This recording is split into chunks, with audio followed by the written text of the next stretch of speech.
Pak Biko, udah mulai cari-cari muka semua ya? Ya, ya. Permalan raciho 40 kilo. Belum emah lede ulah emah oros. Nih. Mah minyak. Syederalon terputusnya jalur KKA pasca bencana membuat warga di sejumlah desa di Benar Meriah harus menempuh perjalanan ekstrim untuk mendapatkan kebutuhan pokok. Warga terpaksa berjalan kaki sejauh 67 km menuju Loksmawe dan 67 km kembali melewati lembah, aliran sungai, serta jalur berlumpur. Dalam kondisi tertentu, warga dapat menggunakan jasa ojek di berbagai titik.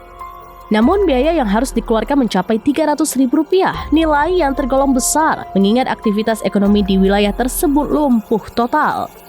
Dengan menggunakan ojek, perjalanan ini memakan waktu sekitar 8 jam, terdiri dari 3 jam perjalanan menuju Loksmawe dan 5 jam perjalanan kembali membawa barang belanjaan. Sementara tanpa ojek, perjalanan diperkirakan memakan waktu lebih dari 15 jam berdasarkan estimasi Google Maps. Kebutuhan yang paling banyak dicari adalah beras sebanyak 15 kg, minyak makan, serta bensin. Seluruh barang tersebut dimasukkan ke dalam karung dan digendong kembali menuju kampung. Beberapa warga juga membawa hasil bumi seperti kopi dan cabai dari Benar Meriah untuk ditukar dengan beras di Loksmawe sebagai bentuk upaya bertahan di tengah keterbatasan. Masyarakat berharap pemerintah segera membuka akses jalur KKA agar distribusi sembako dan bahan bakar kembali berjalan normal serta mobilitas warga bisa pulih seperti sedia kala.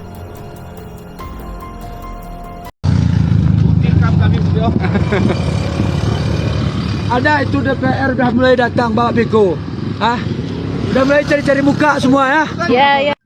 Permalan raciho 40 kilo.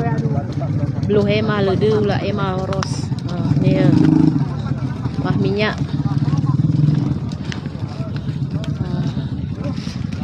Jalan KKA Loksmawe Benar Meriah.